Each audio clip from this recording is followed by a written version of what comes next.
When the social pressures of the world made Charley Parkes feel miniature, it was his frequent visits to a local county museum that allowed him to feel less alone and to feel accepted. In the truest sense, his means of escapism came from never losing sight of what he found admiration in, and what better way to display such a heart-touching story than in The Twilight Zone.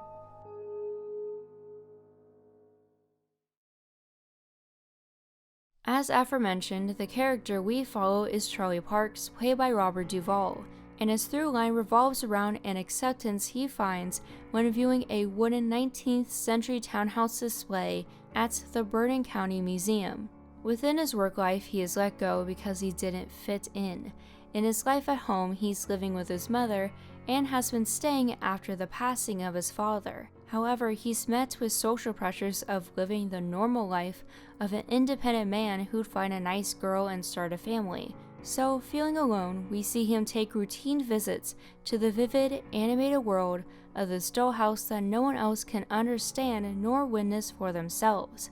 And the museum guard, played by John McLean, is the one person around him that tries to understand Charley. As the second embedded story in the episode is a melodrama about Alice, the girl Charley eventually falls in love with, who deals with an unfit suitor and offers a piano bow throughout that plays a role in Charley's fixation to the piece he can't help whistling along with.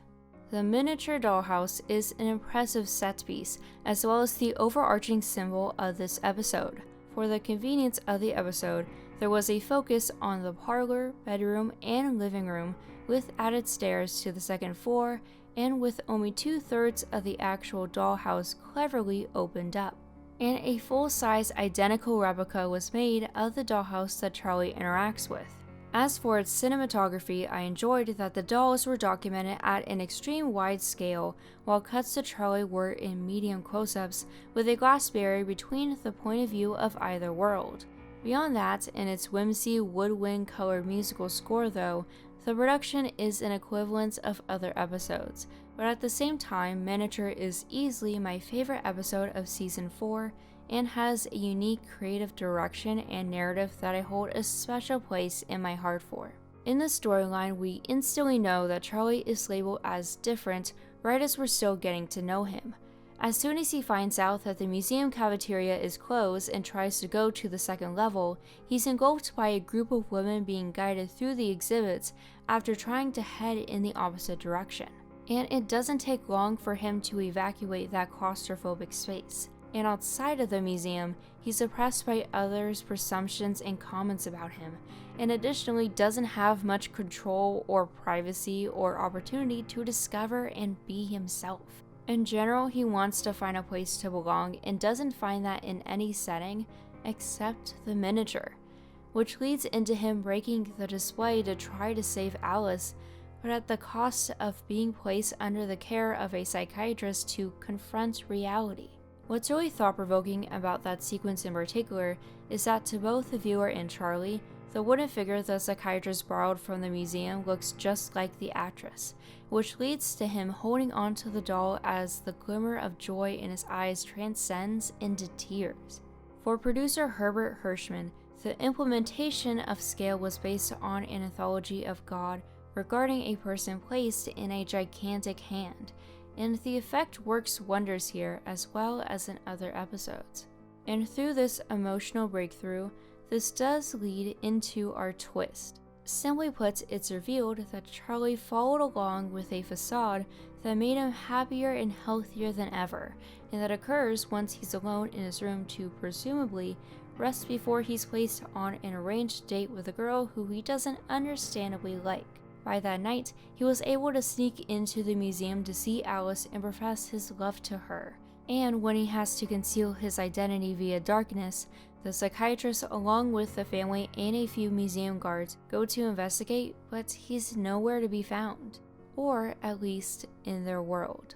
This is because the museum guard, who we see grow compassionate towards Charley and remain respectable in his job, glances into the dollhouse and decides to never tell the others that he saw Alice and Charley happily ever after together inside the living room set and sharing a stereoscope.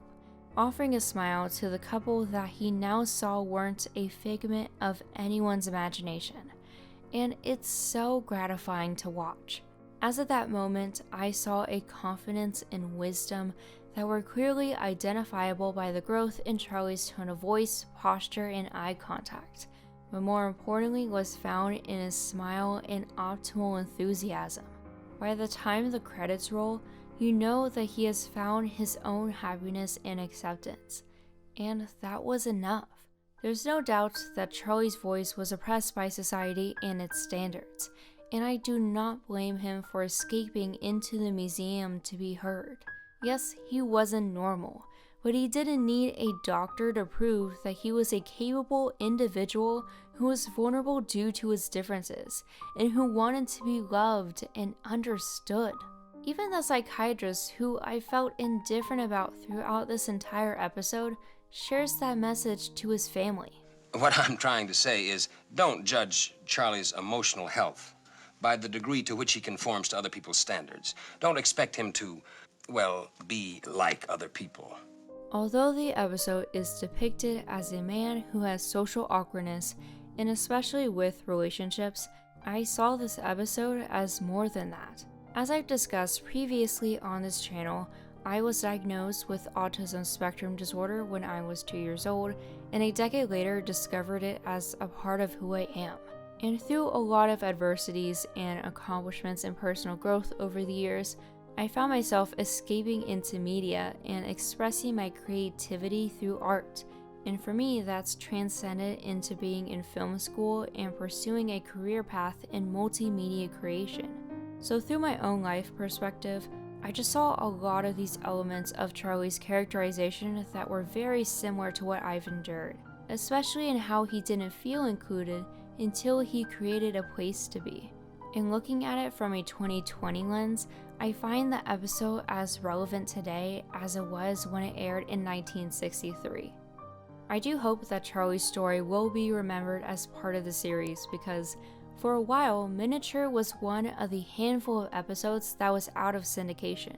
From what I could research, or at least know about through the Twilight Zone companions, there was another writer who pitched a story years prior around an elderly night watchman for a department store who befriended mannequins. And while I don't believe the stories were similar enough to say the story was plagiarized, not to mention the use of mannequins was something seen in other Twilight Zones and not here, it did affect its legacy up to 1984. But I'm glad to spread awareness about it today, because every individual's differences should be met with individual approaches and understanding who they are and who they want to be.